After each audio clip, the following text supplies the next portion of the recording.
ಕ್ಷೇತ್ರದ ಕ್ಷೇತ್ರಾಧಿಪತಿ ಶಾಂತಿಮೂರ್ತಿ ಭಗವತಿ ಸ್ವಾಮಿಗೆ ಅನುಸರಿಸಿ ನಮ್ಮ ಆರಾಧ್ಯ ಮೂರ್ತಿ ಪಾಂಡುರಂಗದಲ್ಲಿ ನಮಸ್ಕಾರ ಮಾಡಿ ಇವತ್ತು ಅದ್ಭುತವಾದಂಥ ಒಂದು ಕಾರ್ಯಕ್ರಮದಲ್ಲಿ ನಾವು ಭಾಗವಹಿಸಿದ್ದೇವೆ. ಕುಮಾರ್ ಛಲವಾದಿಯವರು ಎಷ್ಟು ಚಿಂತನೆಗಳನ್ನು ತಿಳ್ಕೊಂಡಿದ್ದಾರೆ ಅವರು ಅಂತ ಹೇಳಿದ್ರೆ ಜೋರಾಗಿ ಅದು ಬಹುಶಃ ಇವತ್ತಿನ ಮಕ್ಕಳಿಗೆ ಅದು ಬೇಕೇ ಬೇಕು, ಖಂಡಿತ ಬೇಕು. ಕುಮಾರ್ ಛಲವಾದಿಯವರ ಇರ್ತಕ್ಕಂಥ ಚಿಂತನೆಗಳು ಇವತ್ತಿನ ಸಮಾಜಕ್ಕೂ ಮಕ್ಕಳಿಗೆ ಎಲ್ಲದಕ್ಕೂ ಬೇಕು. ಇಂಥ ಕಾರ್ಯಕ್ರಮಗಳು, ಇಂಥ ಮಹನೀಯರು ಇಷ್ಟೊಂದು ಸಾಹಿತ್ಯದ ಬಗ್ಗೆ, ಸಾಹಿತಿಗಳ ಬಗ್ಗೆ ಆಳವಾಗಿ ಅಧ್ಯಯನ ಮಾಡಿ ಅವರ ಜೀವನ ಕ್ರಮಗಳನ್ನು ತಾವು ಅನುಭವಿಸಿದ ಹಾಗೆ ಹೇಳತಕ್ಕಂಥದ್ದು ಬಹಳ ಕಷ್ಟ. ಅದು ನಾಟಕಕಾರರಾಗಿ, ಸಾಹಿತಿಗಳಾಗಿ ನಮ್ಮ ಅನುಭವಗಳನ್ನು ತುಂಬ ಚೆನ್ನಾಗಿ ಹಂಚಿಕೊಂಡಿದ್ದಾರೆ. ಇದಕ್ಕೂ ನನಗನಿಸಿದ್ದು ಸಂಖ್ಯೆ ಇಲ್ಲಿ ಇರ್ತಕ್ಕಂಥವರೆಲ್ಲ ಸಾಹಿತಿಗಳೇ, ಒಳ್ಳೆ ಮನಸ್ಸುಗಳು ಸರಿಯೇ. ಇದಕ್ಕೆ ಒಂದಿಷ್ಟು ಶಾಲೆ ಮಕ್ಕಳನ್ನು ಸೇರಿಸ್ಕೋಬೇಕು. ನಾನು ಶಾಲೆ ಮಕ್ಕಳನ್ನು ಬರೀ ಹೇಳಬೇಕು, ಒಳ್ಳೊಳ್ಳೆ ವಿಚಾರಗಳು ಅವ್ರಿಗೆ ಗೊತ್ತೇ ಇಲ್ಲ. ಇವತ್ತು ಮಕ್ಕಳಿಗೆ ಮೊಬೈಲ್ ಬಿಟ್ಟು ಏನು ಗೊತ್ತಿಲ್ಲ, ಅವ್ರಿಗೆ ಏನು ಗೊತ್ತೇ ಇಲ್ಲ. ಊಟ ತಿಂಡಿ ಮಾಡಬೇಕಾದ್ರೂ ಮೊಬೈಲ್ ಕೊಡಬೇಕು ಅವ್ರಿಗೆ. ನಮ್ಮ ಸಾಹಿತ್ಯ, ನಮ್ಮ ಸಂಸ್ಕೃತಿ, ನಮ್ಮ ಪರಂಪರೆ ಏನೇನು ಗೊತ್ತಿಲ್ಲ. ಅಂಥ ಪರಿಸ್ಥಿತಿಯಲ್ಲಿ ಮಕ್ಕಳಾಗಿ ಯಾವತ್ತು ನಮ್ಮ ಸಂಸ್ಕೃತಿ ಉಳಿಯಲ್ವೋ ಈ ದೇಶಕ್ಕೆ ಭವಿಷ್ಯ ಇಲ್ಲ. ಈ ದೇಶಕ್ಕೆ ಖಂಡಿತ ಭವಿಷ್ಯ ಇಲ್ಲ. ಸಂಸ್ಕೃತಿ, ಸಂಸ್ಕಾರ ಎರಡು ಸಿಗಲ್ವೋ ಈ ದೇಶಕ್ಕೂ ಭವಿಷ್ಯ ಇಲ್ಲ. ಮುಂದಿನ ಮಕ್ಕಳಿಗೆ ಮೊದಲೇ ಭವಿಷ್ಯ ಇಲ್ಲ. ಬಹಳ ದುಸ್ಥಿತಿಯಲ್ಲಿ ನಾವಿದ್ದೇವೆ ಈಗ. ಇಂತಹ ಕೆಲಸಗಳು ಅವಶ್ಯಕವಾಗಿ ನಿತ್ಯ ಆಗಬೇಕು. ನನ್ನ ನಿತ್ಯ ಮನೆಗಳಾಗಿ ಈ ಥರ ಕೆಲಸ ಆದರೆ ಏನಾರು ಒಂಚೂರು ಮನಸ್ಸು ಪರಿವರ್ತನೆ ಆದಿತ್ತು. ಯಾಕೆ ನಾವು ಹಿಂದಿನ ಮಹನೀಯರುಗಳನ್ನು ನಾವು ಜ್ಞಾಪಿಸ್ಕೊಳ್ಬೇಕು, ಅವರ ಚಿಂತನೆಗಳು ಮಾಡಬೇಕು. ನಾವು ಹೋದ ಮಾರ್ಗ ಸುಲಭವಾದ ಮಾರ್ಗ ಹೋಗಿಲ್ಲ. ಯಾರು ರಾಜಮಾರ್ಗದಲ್ಲಿ ಹೋಗಿಲ್ಲ. ಎಲ್ಲೋ ಕಲ್ಲು, ಮುಳ್ಳು, ಗುಡ್ಡ, ಬೆಟ್ಟ ಹತ್ಕೊಂಡು ಎಲ್ಲೋ ತಿಂದು, ಎಲ್ಲೋ ಮಲಗಿ, ಎಲ್ಲೋ ಬಿದ್ದು, ಎಲ್ಲೋ ಎದ್ದು ಬಂದಿರತಕ್ಕಂಥವ್ರು ಅವರೆಲ್ಲ. ಕೊನೆಗೆ ತಮ್ಮ ಜೀವನದ ಅನುಭವವನ್ನೇ ತಮ್ಮ ನಡೆಯಲ್ಲಿ, ನುಡಿಯಲ್ಲಿ, ಸಾಹಿತ್ಯ ತಂದವರು. ತಮಗೆ ಗೊತ್ತಿರೋ ಸತ್ಯ ತಂದವರು ಅವರು. ಅವರೇನು ಯಾರೂ ಸುಳ್ಳು ಹೇಳಿಲ್ಲ. ಅವರು ತಾವು ಏನು ಅನುಭವಿಸಿದರೋ ಅದನ್ನು ಸಾಹಿತ್ಯಿಕವಾಗಿ ನಮ್ಮ ಅಕ್ಷರಗಳನ್ನು ಜೋಡಿಸಿ ಒಂದು ಮನರಂಜನೆ ರೀತಿಯನ್ನು ಕಟ್ಟಿಕೊಟ್ಟಿದ್ದೆ. ನಾವು ಬರೀ ಮನರಂಜನೆಯನ್ನು ಸ್ವೀಕಾರ ಮಾಡಿದ್ದೀವಿ. ಆ ಹಿಂದಿರ್ತಕ್ಕಂಥ ನೋವನ್ನು ಅರ್ಥನೆ ಮಾಡಿಲ್ಲ. ನಾವು ಹಿಂದಿರ್ತಕ್ಕಂಥ ನೋವನ್ನು ಅರ್ಥನೆ ಮಾಡಿಲ್ಲ. ಶಿವರಾಮ್ ಕಾರಂತಂಥವರು ಆಗಲೇ ಸಾಹೇಬರು ಹೇಳ್ತಿದ್ರು, PUC ಅಡ್ಮಿಷನ್ ಆಗಲೇ ಇಲ್ಲ ಅಂತ. ಇಂಗ್ಲೀಷಿನಲ್ಲಿ ಸೈನ್ಸ್ ಬಗ್ಗೆ ಪುಸ್ತಕ ಬರೀತಾರೆ ಸರ್ ಅವರು. World famous. ಅದು ಯಾಕೆ ಸಾಧ್ಯ? ಅದು ಇಂಗ್ಲೀಷಿನಲ್ಲಿ ದೊಡ್ಡ ಗ್ರಂಥ ವಿಜ್ಞಾನದ ಬಗ್ಗೆ ಬರೀತಾರೆ ಅವರು. ಇಂಗ್ಲೀಷೇ ಗೊತ್ತಿಲ್ಲ ಅವರು. ಇಂಗ್ಲೀಷ್ ನಿರಂತರವಾಗಿ ಮಾತಾಡೋದು ಗೊತ್ತಿಲ್ಲ. ಅಂಥ ಕಾಲದಲ್ಲಿ ಏನು ಸಾಧನೆ ಮಾಡೋದು, ಯಾವ ರೀತಿ ಮಾಡಿದ್ರು? ಇವತ್ತು ಮಕ್ಕಳಿಗೆ ಗೊತ್ತಾಗಬೇಕು. ಇವತ್ತು ಎಲ್ಲಿದ್ದಾರೆ ಮಕ್ಕಳು ಅಂದರೆ ಬರೀ ಮಾರ್ಕ್ಸ್ ಕಾರ್ಡ್ಗೆ ನಿಂತಿದ್ದಾರೆ ಈಗ ಮಕ್ಕಳು. ಮಾರ್ಕ್ಸ್ಗೆ ಈ ಪೇರೆಂಟ್ಸ್ಗಳು ಅಂತವ್ರು ಆಗ್ಬಿಟ್ಟಿದ್ದಾರೆ ಈಗ. ನೀನು 99 ತೆಗೆದ್ರು ಅವನಿಗೆ ತೃಪ್ತಿ ಇಲ್ಲ. 100ಕ್ಕೆ ತೆಗಿಬೇಕು, ಇನ್ನು ಅದಕ್ಕಿಂತ ಜಾಸ್ತಿ ತೆಗಿಬೇಕು. ತೆಗೆದ್ರೆ ಇದು ಒಂದು ದೊಡ್ಡ ಕೆಟ್ಟ ಪರಂಪರೆ, ಕೆಟ್ಟ ಬುದ್ಧಿ ಇವತ್ತಿನ ಪೋಷಕರಲ್ಲಿ ಬಂದು ಮಕ್ಕಳನ್ನು ಹಾಳು ಮಾಡ್ತಾ ಇದ್ದಾರೆ. ಮಕ್ಕಳಿಗೆ ಭೌತಿಕವಾಗಿ ಬೆಳೀಲಿಕ್ಕೆ ಬಿಟ್ಟಿಲ್ಲ. ಭೌತಿಕವಾಗಿ ಚಿಂತನೆ ಮಾಡಲಿಕ್ಕೆ ನಾವು ಬಿಟ್ಟೇ ಇಲ್ಲ. ಅದು ಮನೆಗೆ ಬಾ, ಓದು ಬರೀ ಹೋಮ್ವರ್ಕ್ ಮಾಡು. ಈ ಹಾಳು ಸ್ಕೂಲ್ಗಳು, ಪ್ರೈವೇಟ್ ಸ್ಕೂಲ್ಗಳು ಆ ದರಿದ್ರ ಮಕ್ಕಳಿಗೆ ಆ ಮಕ್ಕಳಿಗೆ ದರಿದ್ರಕ್ಕೆ ಪ್ರಾಜೆಕ್ಟ್ ಕೊಡ್ತಾರೆ. ಆ ಪ್ರಾಜೆಕ್ಟ್ ಏನ್ ಮಾಡಕ್ಕ ಮಕ್ಕಳಿಗೆ? ಅದು ಆ ಪ್ರಾಜೆಕ್ಟ್ಲಿ ಏನ್ ಮಾಡಕ್ಕೆ ನನಗಿನ್ನೂ ಗೊತ್ತಾಗಿಲ್ಲ. ಅದು ಯಾತಕ್ಕೆ ನಾವೆಲ್ಲ ಪ್ರೈಮರಿ ಶಾಲೆಯಲ್ಲಿ, ನಾವು ಕನ್ನಡ ಶಾಲೆಯಲ್ಲಿ, ಹಳ್ಳಿ ಶಾಲೆಯಲ್ಲಿ ಬೆಳೆದವರು. ನಮ್ಗೆ ಯಾವ ಪ್ರಾಜೆಕ್ಟ್ ಇಲ್ಲ, ಏನೇನೋ ಗೊತ್ತೇ ಇಲ್ಲ ನಮಗದು. ನಮ್ ತಂದೆ ಏನ್ ಗೊತ್ತಾ, ಇವಾಗ ನೋಡಿ LKG ಮಗುಗೆ, ಚಿಕ್ಕ ಮಗುಗೆ ನರ್ಸರಿಯಿಂದಾನೇ ಸ್ಕೂಲಿಗೆ ಕಳಿಸ್ತಾರೆ. ಮಗುಗೆ ಮನೇಲಿ ರೆಡಿ ಮಾಡಿ ಗಾಡಿ ಹತ್ತಿಸ್ತಾರೆ. ಅದು ಸ್ಕೂಲ್ಗೆ ಹೋಗುತ್ತೆ. ಸ್ಕೂಲಿಂದ ಮತ್ತೆ ಅದೇ ಗಾಡಿಯಲ್ಲಿ ಬರುತ್ತೆ. ಮನೆ ಇಳಿಸ್ಬಿಟ್ಟು ಮನೆ ಒಳಗೆ ಸೇರಿಸ್ಕೊತಾರೆ. ಎಲ್ಲಿ ಏನೇನು ಗೊತ್ತಿಲ್ಲ. ನಾವೆಲ್ಲ ಪ್ರೈಮ್ ನಮ್ ತಂದೆ ಮೇಷ್ಟ್ರು. ನಮ್ ತಂದೆ ಹತ್ರ 6ನೇ ಕ್ಲಾಸ್ ತನಕ ಓದಿದ್ ನಾನು. ನಮ್ ತಂದೆ ಅಡ್ಮಿಷನ್ ಮಾಡ್ಕೊಂಡಿದ್ದು. ನಾವೆಲ್ಲ ಬೆಟ್ಟ ಗುಡ್ಡ, ಮರಕೋತಿ ಆಟ, ಮರದಲ್ಲಿ ಕೆಳಕ್ ನೆಗದು, ಅಲ್ಲಿದ್ದು ಇಲ್ಲಿ ಬಿದ್ದು, ಹೊಳೆಯಲ್ಲಿ ಹೋಗಿ ಈಜಾಡ್ಕೊಂಡು ಹಿಂಗ್ ಬೆಳ್ಕೊಂಬಂದವ್ರು ನಾವು. ಒಂದು ಪ್ರಕೃತಿ ಜೊತೆ ಆಟ ಆಡ್ಕೊಂಡು ಬೆಳೆದವ್ರು ನಾವೆಲ್ಲ. ಯಾವಾಗ ನಾವು ಪ್ರಕೃತಿಯನ್ನು ಆರಾಧನೆ ಮಾಡ್ತೀವೋ, ಪ್ರಕೃತಿಯನ್ನು ನೋಡ್ತೀವೋ, ಆ ಪ್ರಕೃತಿಯನ್ನು ನೋಡಿದಾಗ 7ನೇ ಕ್ಲಾಸ್ ಇದ್ದಲ್ಲೇ ನಾನು ಹಾಡುಗಳನ್ನು ಬರೀತಿದ್ದೆ ಕೂತ್ಕೊಂಡು. 7ನೇ ಕ್ಲಾಸಲ್ಲಿ ಇದ್ದಾಗಲೇ ಹಾಡುಗಳನ್ನು ದೇವ್ರ ಮೇಲೆ ಬರಿತಾ ಇದ್ದೆ ನಾವು. ಅಂತ ಒಂದು ಬುದ್ಧಿ ಬಂದಿದೆ. ಯಾಕೆಂದ್ರೆ ಅವತ್ತಿನ ಶಿಕ್ಷಕರಲ್ಲಿದ್ದಂತಹ ಒಂದು ಪ್ರೀತಿ ವಿಶ್ವಾಸ ವಿದ್ಯಾರ್ಥಿಗಳ ಮೇಲೆ, ವಿದ್ಯಾರ್ಥಿಗಳು ಆ ಶಿಕ್ಷಕರ ಮೇಲೆ ಗೌರವ. ಇವತ್ತು ಯಾಕೆ ದಿಕ್ಕು ತಪ್ಪಿದ್ದೀವಿ ನಾವು ಅಂತಂದ್ರೆ, ನಮ್ಮಲ್ಲಿ ವಾಸ್ತವ ಸತ್ಯ ನಮ್ಗೆಲ್ಲರಿಗೂ ಗೊತ್ತೇ. ನಾವು ಮಾತಾಡ್ತಕ್ಕಂಥ ಮಾತಿಗೂ ಮಾಡ್ತಕ್ಕಂಥ ಕೆಲಸಕ್ಕೂ ಬಹಳ ಡಿಫ್ರೆನ್ಸ್ ಇದೆ. ಯಾವಾಗ ವಾಸ್ತವ ಸತ್ಯ ಅದು, ನಾವು ಏನು ಮಾತಾಡ್ತೀವೋ ಹಾಗೆ ನಡೀತಾ ಇಲ್ಲ. ನಾವು ಹೇಗೆ ನಡೀತಾ ಇದ್ದೀವೋ ಹಾಗೆ ಮಾತಾಡ್ತಾ ಇಲ್ಲ ನಾವು. ಯಾವಾಗ ನಡೆ ನುಡಿ ಒಂದಾಗ್ಲಿಲ್ವೋ ಮನುಷ್ಯನ ಬದುಕು ದುಸ್ತರ ಮಾತ್ರ. ಇವತ್ತೇನ್ ಮಾಡ್ತಾ ಇದೀವಿ, ಮಕ್ಕಳನ್ನ ಅದನ್ನೇ ಕಲಿಸ್ತಾ ಇದ್ದೀವಿ ಸರ್. ಏನೇನಿಲ್ಲ.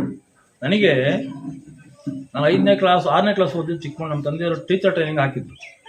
ಅಲ್ಲಿ ನನಗೆ 6ನೇ ಕ್ಲಾಸ್ ನಾನು ಅಲ್ಲಿ ಓದಿದ್ದು. 6, 7 ನಮ್ಮ ಚಿಕ್ಕಮಗಳೂರಲ್ಲಿ ಓದಿದ್ದು. ಕನ್ನಡ ಕನ್ನಡ ಮೇಷ್ಟ್ರು ಅವ್ರು ನೋಡ್ತಾರೆ ನನಗೆ ಪೂಜ್ಯ ಭಾವನೆ ಮೂರ್ನಾಮ ಹಾಕೊಳ್ಳೋರು, ಒಂದು ಕಚ್ಚ ಪಂಚೆ ಹಾಕೊಂಡು ಶಲ್ಯ ಓದ್ಕೊಂಡು ಬರೋರು, ಎತ್ಕೊಂಡು ಬರೋರು.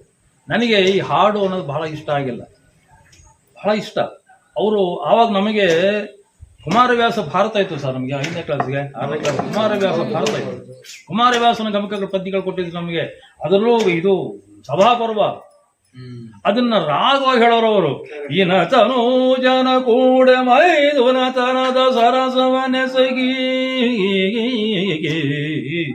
ಇನ ತನು ಜನ ಕೂಡ ಮೈದುನ ತನದ ಸರಸವನೆಸಗಿ ಬರಸೆಳೆದು ಕುಳ್ಳಿರಿಸಿದನು ಪೀಠದಲ್ಲಿ. ಕೃಷ್ಣ ಕರ್ಣ ಹೇಳ್ಕೊಂಡ್ಬರ್ತಾನೆ. 5ನೇ ಕ್ಲಾಸಲ್ಲಿ ನಮಗೆ ಪಾಠ ಅಭ್ಯಾಸ ಆಗಿತ್ತು, ನಂಗೆ ಇನ್ನೂ ಮರ್ತಿಲ್ಲ ಅನ್ನೋದು. ಇದೇ ರಾಗದಲ್ಲಿ ಹಾಡೋರು, ಇದೇ ರಾಗದಲ್ಲಿ ಹಾಡ್ತಿದ್ರು ಅವರು.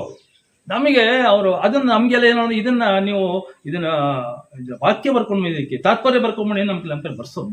ಸಾಹಿತ್ಯ ಅಲ್ಲಿಂದಲೇ ಶುರುವಾಗಿತ್ತು. ಆ ಮೇಷ್ಟ್ರು ಇವತ್ತು ಶ್ರೀಮಾನ್ ಸಾಯಂಕಾಲ ಅಂತ ಅವ್ರ ಹೆಸರು. ಇವತ್ತು ನಾನು ಬರ್ತಿಲ್ಲ ಅವ್ರನ್ನ. ಇವತ್ತೇನಾದ್ರೂ ನಾವು ಈ ಮಟ್ಟಕ್ಕೆ ಬೆಳ್ಕೊಂಡಿದ್ರೆ ಅಂಥ ಪುಣ್ಯಾತ್ಮಗಳ ಕಾರಣ. ಹೆಂಗ್ ಬರೆದಿದ್ದಾನ್ರಿ ಇವತ್ತೇನಾದ್ರೂ ಎಲ್ಲಾ ಸಾಹಿತ್ಯಗಳು ಕುಮಾರವ್ಯಾಸನ ಸಾಹಿತ್ಯ ಓದಲೇಬೇಕು. ಅದ್ಭುತ ಷಟ್ಪದಿ ಕಾವ್ಯಗಳನ್ನು ಕಟ್ಟಿಕೊಟ್ಟಿದ್ದಾರೆ. ಬಹಳ ಅದ್ಭುತವಾದ ಒಂದು ಕಾವ್ಯ ಕುಮಾರವ್ಯಾಸರು. ಏನ್ ಚೆನ್ನಾಗಿ ಕನ್ನಡ ಹೇಳ್ತಾನೆ ಸರ್ ಅವನು. ಲಲನೆ ತಾ ಪಡೆದ ಇದು ನೀನೇ ನೀನು ಕುಂತಿ ಮಗ ಅಂತ ಹೇಳಲೇ ಇಲ್ಲ ಅವನು. ಸಾಹಿತ್ಯವಾಗಿ ಹೇಳ್ತಾನೆ. ಲಲನೆ ತಾ ಪಡೆದ 5 ಮಂತ್ರಗಳಲ್ಲಿ ಮೊದಲಿಗನು ನೀನು. ಈಗ ನನಗೆ ಕುರುಕ್ಷೇತ್ರದಲ್ಲಿ ಲಲನೆ ತಾ ಪಡೆದ 5 ಮಂತ್ರಗಳಲ್ಲಿ ಮೊದಲಿಗನು ನೀನು. ನಿಲ್ಲಯ ಬಳಿಕ ಯುಧಿಷ್ಠಿರ ದೇವ, 3ನೆಯಾತ ಕಲಿ ಭೀಮ. ಪದುಗುಳನು 4ನೆವ 5ನೆಯೊಳಾದರು ನಕುಲ ಸಹದೇವರು. ಮಾದ್ರಿಯಲ್ಲಿ ಹುದೊಂದು ಮಂತ್ರದಲ್ಲಿ ನೀನೇ ಕುಂತಿ ಮಗ ಅಂತ ಕುಮಾರವ್ಯಾಸ ಹೇಳಲೇ ಇಲ್ಲ ನೇರವಾಗಿ. ಸುತ್ತಿ ಬಳಸಿ ಕಾವ್ಯದ ಮುಖಾಂತರ ಅವನ ಮನಸ್ಸು ತುಂಬ್ತಾರು. ಕಾವ್ಯದ ಲಕ್ಷಣ ಪಠ್ಯ ಪುಸ್ತಕದಲ್ಲಿ ಇದೆಲ್ಲ ನಮ್ಮ ಪಠ್ಯದಲ್ಲಿತ್ತು ಸರ್. ಇದು ಪಠ್ಯದಲ್ಲಿತ್ತು. ಇದು ಪಠ್ಯದಲ್ಲಿತ್ತು. 5ನೇ ಕ್ಲಾಸಲ್ಲಿ ಇತ್ತು. ನಮಗೆ 5ನೇ ಕ್ಲಾಸಿಗೆ ಇತ್ತು. ಇವತ್ತು ಡಿಗ್ರಿಗೆ ಇರ್ಬೇಕಿದು. ಡಿಗ್ರಿಗೆ ಇಟ್ಟಿದ್ದಾರೆ ಇವತ್ತು. ಹರಿಶ್ಚಂದ್ರ ಕಾವ್ಯ ನಮಗಿತ್ತು 5ನೇ ಕ್ಲಾಸಲ್ಲಿ. ರಾಘವಾಂತನ ಕಾವ್ಯ, ಹರಿಶ್ಚಂದ್ರ ಕಾವ್ಯ 5ನೇ ಕ್ಲಾಸಲ್ಲಿ ನಮಗಿತ್ತು. ಪುರಂದರದಾಸ ಪದ್ಯಗಳೆಲ್ಲ 5 5ನೇ ಕ್ಲಾಸಲ್ಲಿ ಓದ್ತಿದ್ವಿ ನಾವು. ಇವತ್ತು ಡಿಗ್ರಿಗೂ ಇಲ್ಲ. ಇವತ್ತು ನಾನು ಬರೀ ಓದಿರೋದು, ನಾನು ಹೇಳೋದು ಇವ್ರು ಹೇಳೋದು, ನಾನು PUCಗೆ ಹೋಗಿ ಅಡ್ಮಿಷನ್ ಆದ್ರೆ ಅಪಾಯಿಂಟ್ ಸಿಕ್ಬಿಡ್ತೆ ಬಂದ್ಬಿಟ್ಟೆ ಗೌರ್ಮೆಂಟ್ ಕಡೆಗೆ. ಇವತ್ತು ನಾನು MA ಸ್ಟೂಡೆಂಟ್ ಪಾಠ ಮಾಡ್ತೀನಿ ಕನ್ನಡ ಬೇಕಾದ್ರೆ. MA ವಿದ್ಯಾರ್ಥಿಗಳಿಗೆ ಪಾಠ ಮಾಡತಕ್ಕಂಥ ಶಕ್ತಿ ನನಗೆ ಕನ್ನಡ ಅಭ್ಯಾಸ ಮಾಡಿದ್ದೀನಿ, ಕಾವ್ಯ ಅಭ್ಯಾಸ ಮಾಡಿದ್ದೀನಿ. ಸುಳ್ಳು ಹೇಳೋದಿಲ್ಲ. ನನ್ನ ಕಾರ್ಯಕ್ರಮ, ನನ್ನ ಪ್ರವಚನವನ್ನು ಹರಿಕತೆ ಕೇಳ್ಬಿಟ್ರೆ ನಿಮ್ಗೆ ಗೊತ್ತಾಗ್ತಾರೆ ಎಷ್ಟು ಕಾವ್ಯಗಳು. ರಣ್ಣನ ಗದಾಯುದ್ಧ ಹೇಗಿದೆ ಇದು. ನಾಲ್ಗೆ ಆಗಲೇ ನಮ್ಮ ಛಲವಾದಿಗಳು ಅದನ್ನು ಕುಮಾರವ್ಯಾಸನ ಒಂದು ದುರ್ಯೋಧನನ ಒಂದು ನಮ್ಮ ಕುವೆಂಪು ಹೇಳಿದ್ದು ಹಳಗನ್ನಡದ್ದು ಎಷ್ಟು ಚೆನ್ನಾಗಿದೆ. ಹಳಗನ್ನಡದಲ್ಲಿ ಒಂದು ನಾಟಕ ಬರ್ತಿದ್ದಾರೆ ಕುವೆಂಪು ಅವರು, ಬೆರಳಿಗೆ ಕೊರಳ. ಎಂಥ ನಾಟಕ ಅದು, ಏಕಲವ್ಯ. ಇವತ್ತಿನ ಮಕ್ಕಳಿಗೆ ಅದು ಅರ್ಥನೇ ಆಗಲ್ಲ. ಅದು ಇವತ್ತಿನ ಬೆರಳಿಗೆ ಕೊರಳು ಅರ್ಥನೇ ಆಗಲ್ಲ. ಬರೀ ವನವರ್ಣನೆ ಮಾಡಿದಾರೆ ಅವರು. ಹೇಗಿತ್ತು ಆ ವನದಲ್ಲಿದ್ದ ಏಕಲವ್ಯ ಇದ್ದಂತ ವರ್ಣನೆ ಮಾಡಿದ್ದಾರೆ 3-4 ಪೇಜು. ನಮಗೆ ನಾಳೆಗೆ ಹೊರಳಲ್ಲ ಅದು. ಇವತ್ತಿನ ಮಕ್ಕಳಿಗೆ ಹೇಳ್ಕೊಡ್ಬೇಕು. ಇವತ್ತು ಯಾವಾಗ ನಾವು ಮಕ್ಕಳಿಗೆ ಹೇಳ್ಕೊಳ್ಳಿಲ್ವ, ಹೋಗ್ಲಿ ಸ್ವಾಮಿ ಇದೆಲ್ಲ ಹಳೆಗನ್ನಡ. ನಮ್ಮ ಹರಿದಾಸರು ಶಿವಶರಣ ಅಚ್ಚ ಕನ್ನಡದಲ್ಲಿ ಮಾಡಿದ್ರಲ್ಲ, ಒಂದಾರು ಬರುತ್ತೆ ನಮ್ಮ ಮಕ್ಕಳಿಗೆ. ಒಂದೇ ಒಂದು ಕಳಿಸ್ಕೊಟ್ಟಿದ್ದು ಹರಿಭಕ್ತ ಸಾರಿ ಕನಕದಾಸರು. ಇಷ್ಟು 108 ಪದ್ಯಗಳು. ಎಷ್ಟು ಚೆನ್ನಾಗಿದೆ ಇದು. 8 ಗೇಣಿನ ದೇಹ ರೋಮಗಳ 8 ಕೋಟಿ ಕೀಲಿಗಳು 68 ಮಾಂಸಗಳಿಂದ ಮಾಡಿದ ಮನೆಯ ಮನವೊಲಿದ ನಂಟನಿ ಅಗಲಿದ್ದೊಡೆ ಒಣಹೆಂಟೆಯಲ್ಲಿ ಮುಚ್ಚಿಯವರ ದೇಹದಲ್ಲಿ ಉಂಟೆ ಫಲ ಪುರುಷಾರ್ಥ ದೇವ ರಕ್ಷಿಸು ನಮ್ಮನ ಅನವರ್ತ ಅಂತಾರೆ ಕನಕದಾಸರು. 8 ಗೇಣಿನ ದೇಹ ರೋಮಗಳ 8 ಕೋಟಿ, ಇಡೀ ದೇಹದ ವರ್ಣನೆಯನ್ನು ಕನಕದಾಸ ಮಾಡಿಟ್ಬಿಟ್ಟಿದ. ಮಕ್ಕಳಿಗೆ ಹೇಳ್ಕೊಡ್ಲಿಲ್ಲ ನಾವು. ಈಗೆಲ್ಲ ಕಾಗುಣತ ಹೇಳಕ್ ಮಕ್ಳಿಗೆ ಬರಲ್ಲ ಸರ್, ಬರುತ್ತಾ ಕಾಕಾ ಕೀಕಿ ಕೂಕು ಕೋಕೋ ಅಂತಾರೆ. ಇವತ್ತು ಬಹುತೇಕ ನಾನು ಶಿಕ್ಷಕರಿಗೆ ಹೇಳೋದಿಲ್ಲ, ಮೇಸ್ಟ್ರಿಗೆ ಗೊತ್ತಿಲ್ಲ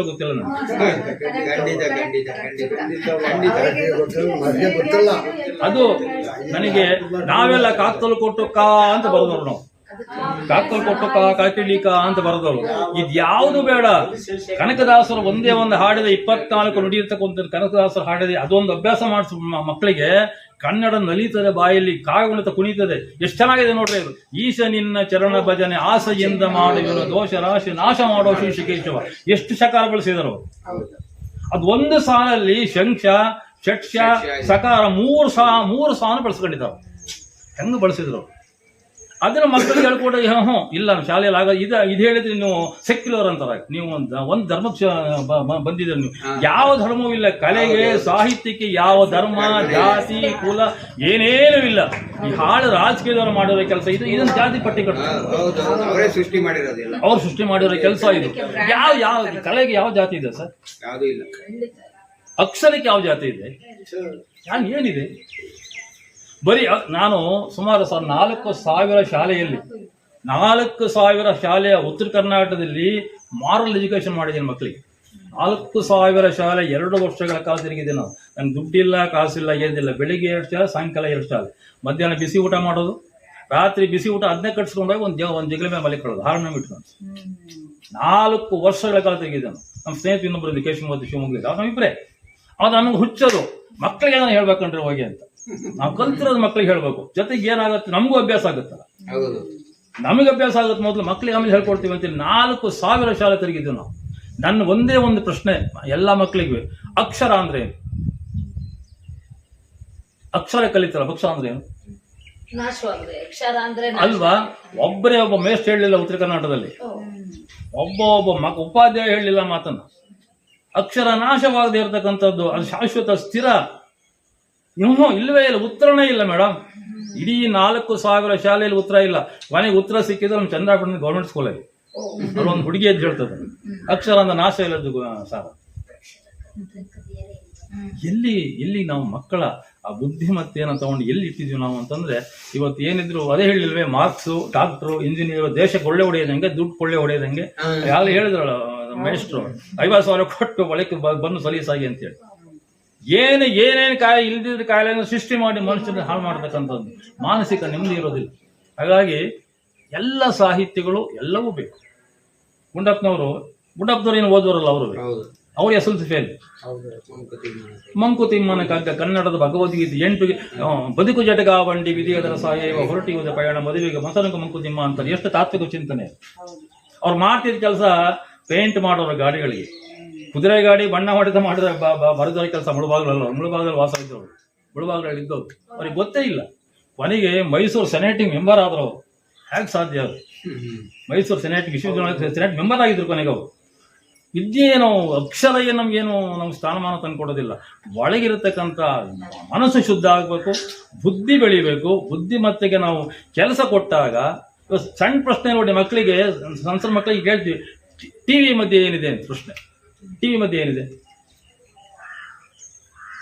ಏನಿದೆ?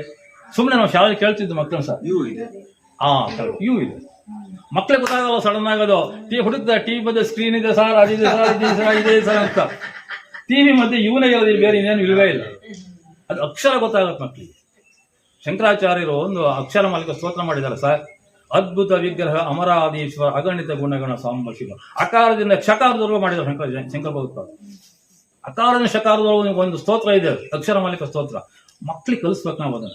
ಕಾಗುಣಿತ ಬರ್ತದೆ, ಅಕ್ಷರ ಗೊತ್ತಾಗ್ತದೆ, ವ್ಯಂಜನ ಗೊತ್ತಾಗ್ತದೆ. ಬರೀತಿದ್ದಾರೆ ಸರ್ ನಮ್ಮ ಅಕ್ಷರ ಮಾಲಿಕೆ. ನಾನು ಅಕ್ಷರ ಮಾಲಿಕ ವಿಠಲ ಸ್ತೋತ್ರ ಬರೆದಿಟ್ಟಿದ್ದೀನಿ. ಆಗಿಂದ ಶಾದವರೆಗೆ ಒಂದು 25-30 ಅಕ್ಷರ ಮಾಲಿಕ ಸ್ತೋತ್ರ ವಿಠಲ ಮೇಲೆ ಬರೆದಿಟ್ಟಿದ್ದೀನಿ. ನಿಧಕ್ಕೆ ಕುಂತು ನಮ್ಗೆ ಇನ್ನೇನು ಕೆಲಸ ಇಲ್ಲ. ಸುಮಾರು ಒಂದು 607 ಕೀರ್ತನೆ ಬರೆದಿಟ್ಟಿದ್ದೀನಿ, ಒಂದು 100-200 ಉಗಾಭೋಗಗಳನ್ನು ಬರೆದಿಟ್ಟಿದ್ದೀನಿ. ಎಲ್ಲ ಬರೀ ಕೂತ್ಕೊಂಡು ನಮ್ಗೆ ಏನು ಸಮಯ ಇಲ್ಲ ಅಂತ ಬರೆಯೋದು ಕೂತ್ಕೊಂಡು. ದಾಖಲೆಗಿಂತ ಮನಸ್ಸಿಗೆ ತೃಪ್ತಿ ಬರ್ತದೆ, ಮನಸ್ಸಿಗೆ ತೃಪ್ತಿ ಬರ್ತದೆ, ತೃಪ್ತಿ ಕೊಡ್ತದೆ. ಬರವಣಿಗೆ ಇದೆಯಲ್ಲ ಮೇಡಮ್, ಬರವಣಿಗೆ ಮನುಷ್ಯನಿಗೆ ನಮ್ಮ ಬದುಕನ್ನು ಹಸನ ಮಾಡ್ತಾರೆ. ಬರವಣಿಗೆ ಬದುಕು ಹಸನ. ಇವತ್ತು ಪುಸ್ತಕ ಓದೋರಿಲ್ಲ, ಪುಸ್ತಕ ಓದ್ತಕ್ಕಂತ ವಿಚಾರ ಇಲ್ವೇ. ಏನಿದ್ರು ಈ ಮೊಬೈಲ್ ನೋಡ್ತಾರೆ, ಮೊಬೈಲ್ ನೋಡ್ತಾರೆ. ನಮ್ಮ ಬುದ್ಧಿಯಲ್ಲಿ ಹೋಗಿ ನಾನು ಎಲ್ಲ ಊರಿಗೆ ಹೋಗಿದ್ದೆ ಸರ್, ವ್ಯಾನಲ್ಲಿ ಬರ್ತಿದ್ದೆ, ಬಸ್ ಇಲ್ಲ ಅಂತ ವ್ಯಾನಲ್ಲಿ ಬಂದೆ ಸರ್. ಒಂದ್ ತಾಯಿ ಆ ಮಗು ತುಂಬಾ ಅದಕ್ಕೆ ಮೊಬೈಲ್ ಕೊಟ್ಟಿದ್ದಾಳೆ. ಅದಿನ್ನೂ ಚಿಕ್ಕದು, 1 ವರ್ಷ 1 ವರ್ಷನ ಏನೋ ಇರ್ಬೇಕು. ಆ ಮೊಬೈಲ್ ಕೊಟ್ರೆ ಸರ್ ನೋಡ್ತಾ ಇದೆ.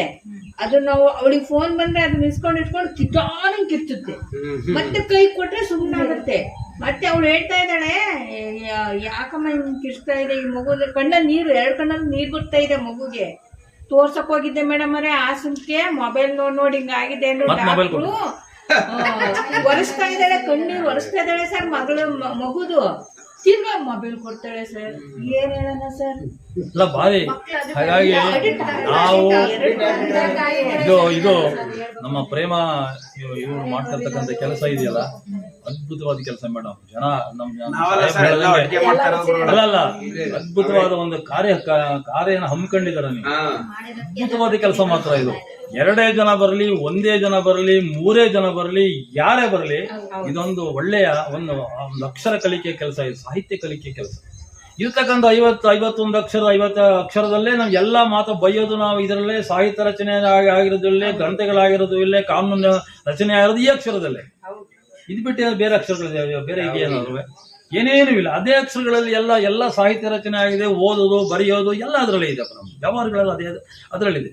ಅದನ್ನು ಸರಿಯಾದ ಕ್ರಮದಲ್ಲಿ ಜೋಡಿಸಿದಾಗ ಒಂದು ಕಾವ್ಯ ಆಗ್ತದೆ, ಸರಿಯಾದ ಕ್ರಮದಲ್ಲಿ ಜೋಡಿಸಿದಾಗ ಒಂದು ಪದ, ಒಂದು ವಾಕ್ಯ ರಚನೆ ಆಗ್ತದೆ. ಅದು ಸರಿಯಾದ ಕ್ರಮದಲ್ಲಿ ಹೇಳ್ಕೊಂಡಾಗ, ಭಗವಂತನ ಪ್ರೀತಿಯಿಂದ ಹೇಳಿದಾಗ ಅದೊಂದು ಹಾಡಾಗಿ ಪರಿವರ್ತನೆ ಆಗ್ತದೆ. ಅಕ್ಷರವೇ ಆ ಪರಿವರ್ತನೆ ಆಗ್ತದೆ. ಅದನ್ನ ಕಲಿಸ್ತಕ್ಕಂತಹ ಕೆಲಸ, ಅದನ್ನ ಜ್ಞಾಪಿಸಿಕೊಳ್ತಕ್ಕಂಥ ಕೆಲಸ ನಮ್ಮ ಹಿಂದಿನ ಪರಂಪರೆ, ನಮ್ಮ ಬಂದಂತಹ ಸಾಹಿತಿಗಳಾಗಿರ್ಬೋದು, ಹರಿದಾಸರಾಗಿರ್ಬೋದು, ಶರಣರಾಗಿರ್ಬೋದು. ಎಂತ ಮಾತು ಹೇಳ್ತಾರೆ ಚನ್ನವೀರ ಕಣವಿಯವರು, ನೀನಾಡುವ ಮಾತು ಹೀಗಿರಲಿ ಗೆಳೆಯ. ನೀನು ಮಾತಾಡ್ತೀಯಲ್ಲಪ್ಪ ಹೀಗಿರ್ಲಿ ಅಂತ. ನೀನಾಡುವ ಮಾತು ಹೀಗಿರಲಿ ಗೆಳೆಯ, ಮೌನ ಮೊಗ್ಗೆಯೊಡೆದು ಮಾತರಳಿ ಬರಲಿ. ಈ ಮಲ್ಲಿಗೆ ಹೂವು ಮೊಗ್ಗು ಅರಬಟ್ಟೆ ಘಮಘಮಿಸ್ತದೆ. ಯಾಕೆಂದ್ರೆ ಈ 3 ದಿನದ ಬಾಳು, ಈ ಬಾಳಿನಲ್ಲಿ ಬರೀ 3 ದಿನದ ಬದುಕು, 4ನೇ ದಿನ ಇಲ್ವೇ ಇಲ್ಲ. ಹುಟ್ಟು ಸಾವು ಬದುಕು 3 ದಿನ ಈ ಬದುಕಿದು. ನೀನಾಡುವ ಮಾತು ಹೀಗಿರಲಿ ಗೆಳೆಯ, ಮೌನ ಮೊಗ್ಗೆಯೊಡೆದು ಮಾತರಳಿ ಬರಲಿ. 3 ದಿನ ಬಾಳು ಘಮಘಮಿಸುತ್ತಿರಲಿ ಅಂತಾರೆ ಚನ್ನವೀರ ಕಣೆ. 3 ಬಾಳು ಘಮಘಮ ಅಂತ ಇರ್ಬೇಕೆಲ್ಲ ಜೀವನದಲ್ಲಿ. ಅದ್ ಬಿಟ್ಟು ಇನ್ನೇನಿರ್ಬೇಕು. ಮಲ್ಲಿಗೆ ಹೂವು ಎಲ್ಲಿಂದ ಘಮಘಮಿಸ್ತದೆ. ಯಾವಾಗ ಸಾಹಿತ್ಯವೋ ನಮಗೆ ಗೊತ್ತಿಲ್ಲ ಸರ್, ಗೊತ್ತಿದ್ಯಾ? ಯಾರಿಗೂ ಗೊತ್ತಿಲ್ಲ. ಅದು ಹುಟ್ಟಿದ ತಕ್ಷಣ ಹೋಗ್ಬೋದು, ಅವನು ಇಲ್ಲ 100 ವರ್ಷ ಬೇಕಾದ್ರೆ ಬದುಕಬಹುದು. 100 ವರ್ಷ ಬದುಕೇನು ಪ್ರಯೋಜನ? ಸಾರ್ಥಕತೆಯ ಬಾಳ್ಬೇಕಲ್ಲ ಮನುಷ್ಯನಿಗೆ. ಸಾರ್ಥಕತೆಯ ಬಾಳ್ಬೇಕು, ಸಾರ್ಥಕತೆಯ ಜೀವನ ಬೇಕು. ಇವತ್ತು ಛಲವಾದಿ ಸಾಹೇಬ್ರನ್ನ ಇವರನ್ನ ಸಾಮಾಜಿಕ ಮಾಡಿ ನಾಟಕ ಮಾಡೋದು ಚಂದ್ರಪ್ಪಣ್ಣ ನನ್ನ ಇವತ್ತು ನೋಡಿದ್ದೇನೆ ನಾನು. ಚೆನ್ನಾಗಿ ಸಾಮಾಜಿಕ ನಾಟಕನ ಆನಂದ್ ಇವರೆಲ್ಲ ಸೇರಿ ನಾಟಕ ಮಾಡಿದ್ರು. ಸಾಮಾಜಿಕ ನಾಟಕ ಮಾಡಿದ್ರು. ಇವು ಸ್ತ್ರೀ ಪಾತ್ರ ಮಾಡಿದ್ರು ಅನ್ಸ್ಕೊಳ್ತಿದ್ದೆ ನಾನಿಲ್ಲ, ಸ್ತ್ರೀ ಪಾತ್ರ ಅಲ್ಲ, ಏನೋ ಒಂದು ಪಾತ್ರ ಮಾಡಿದ್ರು. ತುಂಬಾ ಚೆನ್ನಾಗಿ ಮಾಡಿದ್ರು ಅವತ್ತು. ನಮ್ಮ ಆನಂದ್ ಇವರೆಲ್ಲ ಸೇರಿ, ಆನಂದಿಗೆ ಬಹಳ ಸ್ನೇಹಿತರು ಇವರು. ನೀವು ಇದ್ರಲ್ಲಿ ಸೇರ್ತಾ ಇದ್ವಿ ನಾವು. ಗುರುವಾರ ಕವಿಗೋಷ್ಠಿ ಇತ್ತಲ್ಲ, ಕವಿಗೋಷ್ಠಿ ಕರ್ನಾಟಕ ಸಂಘದಲ್ಲಿ, ಕರ್ನಾಟಕ ಸಂಘ ಎಲ್ಲ ಒಟ್ಟಿಗೆ ಸೇರ್ಕೊಳ್ತಿದ್ವಿ. ಒಂದು ನಾಟಕ ಬೇರೆ ಮಾಡಿದ್ರು ಇವರು. ಅವತ್ತು ನಮ್ಮ ಆನಂದ್ಜಿ, ನಮ್ಮ ನಂಜುಂಡ್ ಮಹಿಮಾ ಅವರೆಲ್ಲ ಸೇರಿ ಒಂದು ನಾಟಕ ಮಾಡಿದ್ರು. ತುಂಬಾ ಅದ್ಭುತವಾದ ಸಾಮಾಜಿಕ ನಾಟಕ ಮಾಡಿದ್ರು. ಪೋಸ್ಟ್ ಆಫೀಸ್ಲಿಂದ ಬಹಳ ಆಕ್ಟಿವ್, ಅದೇನು 2 ಮಾತಿಲ್ಲ, ಬಹಳ ಆಕ್ಟಿವ್ ಆಗಿ ವರ್ಕ್ ಮಾಡೋದು ಎಲ್ಲ ಮಾಡ್ತಿದ್ರು ಪಾಪ. ಹಾಗಾಗಿ ಅವರ ನೋಡಿ ಇವತ್ತು ನಿವೃತ್ತಿ ಆದ್ರು ಅವ್ರು ಮೊದ್ಲು ಹೆಂಗಿದ್ರು ಛಲವಾದಿಗಳು ಈಗಲೂ ಹಾಗೆ ಇದಾರೆ. ಏನು ಚೂರು ವ್ಯತ್ಯಾಸ ಆಗಿಲ್ಲ, ಏನೇನು ವ್ಯತ್ಯಾಸ ಆಗಿಲ್ಲ. ಅವರು ಹಾಗೆ ಇದ್ದಾರೆ. ಅವರ ಯಾವುದೇ ದೇಹದಲ್ಲೂ ಇದಾಗಲಿ ಬದಲಾವಣೆ ಆಗಿಲ್ಲ, ಏನಿಲ್ಲ. ಅದೇ ಮುಖ, ಅದೇ ಕಳೆ ಬುಕ್ದಲ್ಲಿ, ಅದೇ ವಾಸ್ತವತೆ ಇದೆ ಅವ್ರದ್ದು. ಯಾಕೆಂದ್ರೆ ಅವ್ರದಿರ್ತಕ್ಕಂಥ ಕಲೆ, ಸಾಹಿತ್ಯ ಕಲೆ ಇದೆಯಲ್ಲ, ಅವರನ್ನ ಇನ್ನೂ ಯುವಕರನ್ನಾಗಿ ಇಟ್ಟಿದ್ದಾರೆ. ಯಾವಾಗಲೂ ಮನುಷ್ಯ ಅರಳಬೇಕು. ಮನಸ್ಸು ಯಾವಾಗ ಅರಳುತ್ತದೆ ಅಂದ್ರೆ ಒಳ್ಳೆ ಸಾಹಿತ್ಯ ಬರೆದಾಗ. ಇಲ್ಲ ಯಾರು ನಮ್ಮ ಬಗ್ಗೆ ಒಳ್ಳೆ ಮಾತಾಡಿದಾಗ, ಹೌದಪ್ಪ ಇಲ್ಲಿ ಸಾಹಿತ್ಯ ಬರೋದು ನಮ್ಮ ಮನಸ್ಸಿಗೆ ಖುಷಿ ಕೊಡುತ್ತದೆ. ಅಲ್ಲ ಈ 4 ಸಾಲ ಇಷ್ಟು ಚೆನ್ನಾಗಿ ಬರೆದಿಲ್ಲ, ಎಷ್ಟು ಚೆನ್ನಾಗಿದ್ದು, ಯಾರಿಗಾರ ಹೋಗಿ ಒಪ್ಪಿಸ್ಬಿಟ್ಟು ಅವ್ರು ತುಂಬಾ ಚೆನ್ನಾಗಿ ಬರೆದಿರ ಅಂದ್ಬಿಟ್ರೆ ನಮ್ಗೆ ವಾರ ಊಟ ಬೇಕಿಲ್ಲ. ಅದೇ ವಾರ ಊಟನೇ ಬೇಡ ನಮ್ಗೆ, ಅಷ್ಟು ಖುಷಿ ಮನಸ್ಸಿಗೆ. ಮನಸ್ಸು ಅರಳ್ತಾ ಅರಳ್ತಾ ಅರಳ್ತಾ ಹೋದಂಗೆ ನಮ್ಮ ದೇಹದ ನರನಾಡಿಗಳು ಈಗ ನಗೋದಿಕ್ಕೆ ಏನ್ ಮಾಡ್ಬೇಕು ನಾವು? ಇಲ್ಲ, ನಗು ಬರ್ತೋಗಿದೆ ಇವತ್ತು ನಾವು. ಯಾಕೆಂದ್ರೆ ಗೊತ್ತಿಲ್ಲ. ಸಿಟ್ಟು ಮಾಡೋದಕ್ಕೆ ಏನೇನಿಲ್ಲ, ನರಗಳು ಏನ್ ಬೇಕಿಲ್ಲ. ನಗೋದಕ್ಕೆ ನೋಡಿ, ಈಗ ನಮಗೆಲ್ಲ ಅನುಭವ ಬಂದಿದೆ ಸರ್. ತೊಟ್ಲಲ್ಲಿ ಇರ್ತಕ್ಕಂಥ ಮಗು, ಪುಟಾಣಿ ಮಗು ದಿನಕ್ಕೆ 400 ಬಾರಿ ನಗುತ್ತಂಥದ್ದು. ವಿಜ್ಞಾನದ ಪ್ರಕಾರ 400 ಬಾರಿ ನಗುತ್ತಂಥದ್ದು. ಕೈ ಕಾಲು ಬಿಟ್ಕೊಂಡು ಸುಮ್ಮನೆ ನಗ್ತಿರುತ್ತೆ. ಯಾತಕ್ಕೆ ಅಂತ ಯಾರಿಗೂ ಗೊತ್ತಿಲ್ಲ. ಸುಮ್ಮನೆ ಏನ್ ನೋಡುತ್ತೆ ಗೊತ್ತಿಲ್ಲ, ಏನ್ ಪ್ರಪಂಚ ಕಾಣುತ್ತೆ ಗೊತ್ತಿಲ್ಲ. 400 ಬಾರಿ ದಿನಕ್ಕೆ ನಗುತ್ತಂಥದ್ದು. ಬೆಳೀತಾ ಬೆಳೀತಾ ಬೆಳೀತಾ ಬೆಳೀತಾ ಮನುಷ್ಯ ದಿನಕ್ಕೆ 4 ಬಾರಿ ನಗೋದಿಲ್ಲ. 4 ಬಾರಿ ನಗೋದಿಲ್ಲ. ಈಗ ಇನ್ನೊಬ್ಬರು ಕಂಡು ಇನ್ನೊಬ್ರಿಗೆ ಆಗೋದಿಲ್ಲ. ಬರೀ ದ್ವೇಷ, ಅಸೂಯೆ, ಸಿಟ್ಟು, ಕೋಪ, ತಾಪ. ಯಾಕೆ ಅಂದ್ರೆ ನಮ್ಮ ಮನಸ್ಸಲ್ಲಿ ಬೇಕಾದಷ್ಟು ಕೊಳ್ಳೆ ತುಂಬ್ಕೊಂಡು ಹೊಟ್ಟಿದೆ ನಾವು. ಬೇಕಾದಷ್ಟು, ಒಂದಲ್ಲ ಎರಡಲ್ಲ, ಬೇಗ ನಮಗೇನು ಬ್ಯಾಡೋ ಅದೆಲ್ಲ ತುಂಬಿ ಮುನ್ಸಿಪಾಲಿಟಿ ತೊಟ್ಟಿಯಾಗಿದೆ. ಇದು ಬೇಗ ಜಾಗವೇ ಇಲ್ಲ ನಮ್ಗೆ. ಇನ್ನೊಬ್ರು ಕಂಡ್ರೆ ಆಗಲ್ಲ. ಕುಮಾರಣ್ಣ ಚೆನ್ನಾಗಿ ಹಾಡ್ತಾರೆ, ನಮ್ಗೆ ನನಗೆ ಆಗೋದಿಲ್ಲ. ಕುಮಾರಣ್ಣ ಚೆನ್ನಾಗಿ ಹಾಡ್ತಾರೆ, ನಂಗೆ ಆಗೋದೇ ಇಲ್ಲ ಅದು. ಅವ್ರ ಬಗ್ಗೆ ನೀನೇನು ಹೇಳೋದು ಮಾಡೋದು ಇನ್ನೆಲ್ಲ ಹೇಳ್ಕೊಟ್ಟು ನಮ್ಗೆ ರಾಜ್ಕುಮಾರ್, ಪುಣ್ಯಾತ್ಮ ರಾಜ್ಕುಮಾರ್ ಒಪ್ಕೋಬೇಕು ನಾವೆಲ್ಲ. ಇಡೀ ಕರ್ನಾಟಕದ ಜನ, ಇಡೀ ವಿಶ್ವ ಜನ ಒಪ್ಕೋಬೇಕು ಮನುಷ್ಯನನ್ನು. ಎಂತ ಪುಣ್ಯಾತ್ಮ, ಎಂತ ಅವರು ಶಾಲೆಗೆ ಹೋದಾರಲ್ಲ, ಎಂತ ಕನ್ನಡ ಅವ್ರ ಭಾಷೆ. ಅವ್ರ ಮಾತಲ್ಲಿ ಎಂತ ಇವತ್ತಿನವರೆಗೂ ಡಾಕ್ಟರ್ ರಾಜ್ಕುಮಾರ್ ಅಷ್ಟು ಕನ್ನಡವನ್ನು ಅಚ್ಚುಕಟ್ಟಾಗಿ ಮಾತಾಡೋದು ಇನ್ನೊಬ್ಬರು ನೋಡಿಲ್ಲ ನಾನಂತೂ ನೋಡಿಲ್ಲ. ಯಾರಿಗೂ ಸಾಧ್ಯ ಇಲ್ಲ. ಆ ರಾಜ್ಕುಮಾರ್ ಅಂತ ಭಾಷೆ, ಆ ಭಾವನೆ, ಇದು ಯಾಕೆ ಕರ್ನಾಟಕ ರತ್ನ ಕೊಡ್ಬೇಕಾದ್ರೆ ಅವ್ರು ನನ್ಗೆಲ್ಲ ಫಸ್ಟ್ ಒಂದು ಕುವೆಂಪು ಕೊಡಿ ಅಂತ ಹೇಳಿದ್ದವರು. ಕುವೆಂಪು ಅವ್ರದ್ದು ಒಂದು ಘಟನೆ ಹೇಳ್ತೀನಿ ನಿಮಗೆ. ರಾಮಾಯಣ ದರ್ಶನ ಬರೋದಲ್ಲ, ಅವತ್ತು ನಾನು ನಮ್ಮ ಗುರುಗಳ ಜೊತೆ ಇದ್ದೆ. ನಾನು ಅವರಿಗೆ ಸನ್ಮಾನ, ಕವಿಯಿಂದ ಕಲಾಶ್ರೀ ಕುವೆಂಪು ಅವರಿಗೆ ಸನ್ಮಾನ ಮಾಡಲಿಕ್ಕೆ ಮೆರವಣಿಗೆ ಎಲ್ಲಿ ಮೈಸೂರು ಬ್ಯಾಂಕಿಂದ ಟೌನ್ ಹಾಲ್ ವರೆಗೆ ಅವ್ರಿಗೆ ಮೆರವಣಿಗೆ ಮಾಡಬೇಕು ಅಂತ ಆನೆ ತಂದಿದ್ದು. ಆನೆ ಮೇಲೆ ಕೂರಿಸಿ ಮಾಡಬೇಕು ಅಂತ ಜೊತೆಲಿ ನಮ್ಮ ಗುರುಗಳ ಜೊತೆ ನಾನು ನಮ್ಮ ಗುರುಗಳೇ ಅದಕ್ಕೆ ಚೀಫ್ ಗೆಸ್ಟ್ ಸತ್ಯದಾಸ್ ಜೊತೆಲಿ ಹೋಗಿದ್ವಿ ನಾವು. ಆಮೇಲೆ ಎಲ್ಲ ಆಯಿತು. ಮೇಲೆ ಅಂಬಾರಿ ಥರ ಎಲ್ಲ ಕೂರಿಸಿದ್ದಾರೆ, ಮಾಡಿದ್ದಾರೆ. ಇವರು ಕುವೆಂಪುರು ಬಂದು ಆನೆ ಜೊತೆ ನಡ್ಕೊಂಡು ಹೋಗ್ಬೇಕು ಅಂತ. ಆಮೇಲೆ ನಡ್ಕೊಂಡು ಹೋಗೋದಿಲ್ಲ ಸರ್, ನೀವು ಮೇಲೆ ಕೂತ್ಕೋಬೇಕು. ನಾನು ಯಾಕೆ ಕೂತ್ಕೋಬೇಕು? ಯಾಕೆ ನಾನೇ ಕೂತ್ಕೋಬೇಕು? ರಾಮಾಯಣ ದರ್ಶನ ಬರೆದಿದ್ದಾರಲ್ಲ, ಅದು ಎಂಥ ಮಾತು, ಎಂಥ ಪುಣ್ಯಾತ್ಮ ಸ್ವಾಮಿ. ಅದಕ್ಕೆ ಅವ್ರದ್ದೆಲ್ಲ ಕವಿಗಳದು ಮನಸ್ಸು ಹೃದಯ ವಹಿಸಿ. ನಾನು ಬರೆದದ್ದಲ್ಲ ಇದು, ನೀವು ವಾಲ್ಮೀಕಿಗಳು ಬರೆದಿಲ್ಲ. ಅದರ ಕಾಪಿ ನಾವೆಲ್ಲ ಮಾಡಿಲ್ಲ. ಮೂಲ ಕೃತಿ ವಾಲ್ಮೀಕಿಗಳದನ್ನ ನಾವು ಹಿಂದೆ ಮುಂದೆ ಮಾಡಿ ನಮ್ದೇ ಆಗಿರ್ತಕ್ಕಂಥ ಶೈಲಿಯಲ್ಲಿ, ಕನ್ನಡ ಭಾಷೆಯಲ್ಲಿ ನಾವೆಲ್ಲ ಬರ್ಕೊಂಡು ಹೋಗಿರೋದು ಬಿಟ್ರೆ, ನೀವು ಆನೆ ಮೇಲೆ ಕೂರಿಸ್ಬೇಕು ಅನ್ನೋಂಗಿದ್ರೆ ಮೂಲ ವಾಲ್ಮೀಕಿ ರಾಮಾಯಣ ತಂದು ಕೂರಿಸಿ ಅದ್ರಿ ನಾವು ನಡ್ಕೊಂಡೇ ಬಂದ್ರು. ಚಂದ ದೊಡ್ಡ ಮನಸ್ಸದು.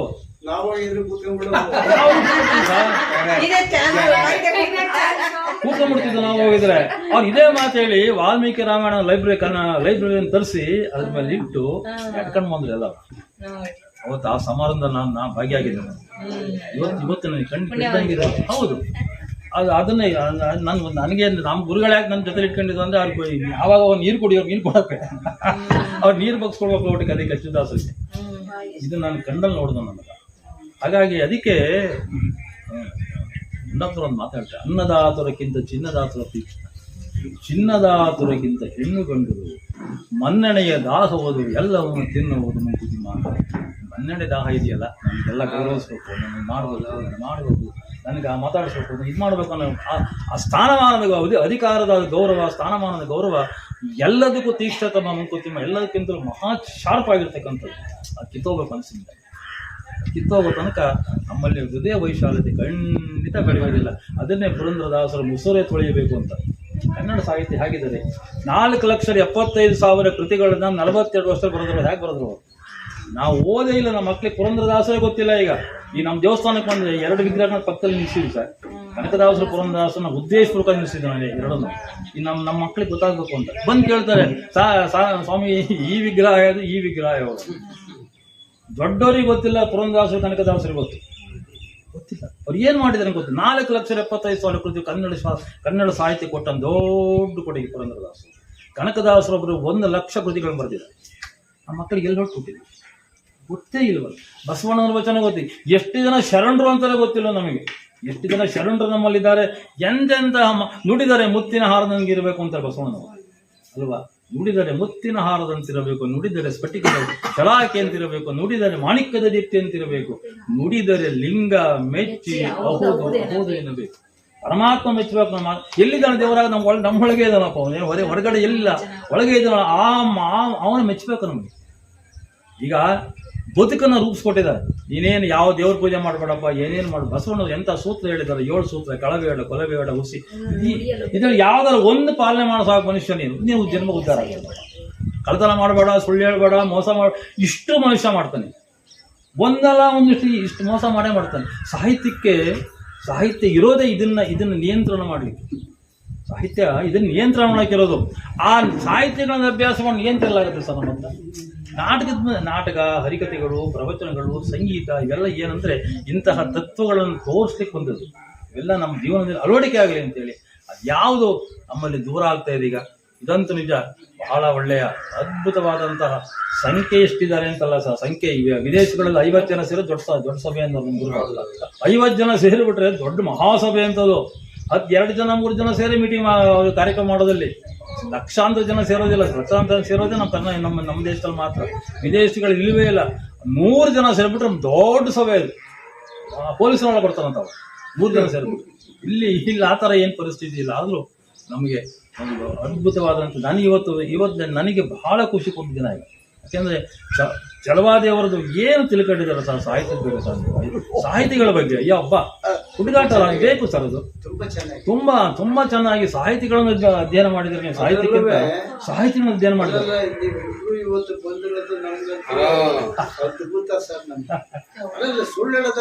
ಸರ್ ಏನೋ ನನಗೆ ನಾನು ಹೇಳಿದ್ದೆ ತುಂಬಾ ತಿಳ್ಕೊಂಡಂಗ ಪ್ರತಿ ಮಾಸದಲ್ಲೂ ಸಹ ನಿಮ್ಮಂಗೆನೆ ವಿಶೇಷವಾದಂತ ವ್ಯಕ್ತಿಗಳನ್ನ ಹುಡುಕಿ ಕರ್ತಂದು ನಮ್ಗೆ ಅದೆಷ್ಟು ವಿಚಾರಗಳನ್ನು ಉಣಬಡಿಸ್ತಿದ್ದಾರೆ ನಮ್ಮ ಸರ್. ಅಂದ್ರೆ ಅವರಿಗೆ ಸ್ವಲ್ಪ ಅವರ ಒಂದು ಸಂಘ ಚಟುವಟಿಕೆಗಳಲ್ಲಿ ನಿಮ್ಮಂತ ವಿಶೇಷ ವ್ಯಕ್ತಿಗಳ ಪರಿಚಯ ಆಗ್ತಾ ಇರುತ್ತೆ. ಅವ್ರನ್ನ ಕರ್ಕೊಂಬಂದು ಅವರ ಒಂದು ಜ್ಞಾನವನ್ನು ನಮಗೂ ಹಂಚಿಸ್ತಾರೆ. ಅದು ನನ್ಗೆ ಖುಷಿ, ಬಹಳ ಖುಷಿ ಆಯ್ತು ನನಗೆ. ಗೋವಿಂದಾಸರ ಮಕ್ಕಳು ಒಂದು ನಂಗೆ ಇನ್ನೂ ಖುಷಿ ಆಗುತ್ತೆ. ನಾವು ಅವರು ನಮ್ಮ ಬಳಗದಲ್ಲಿ ಇರೋದು ನಮ್ಗೆ ಬಹಳ ಯಾವ್ದೋ ಒಂದು 2 ನಿಮಿಷದ ಹರಿಕತೆ ಹೇಳ್ಬಿಟ್ಟು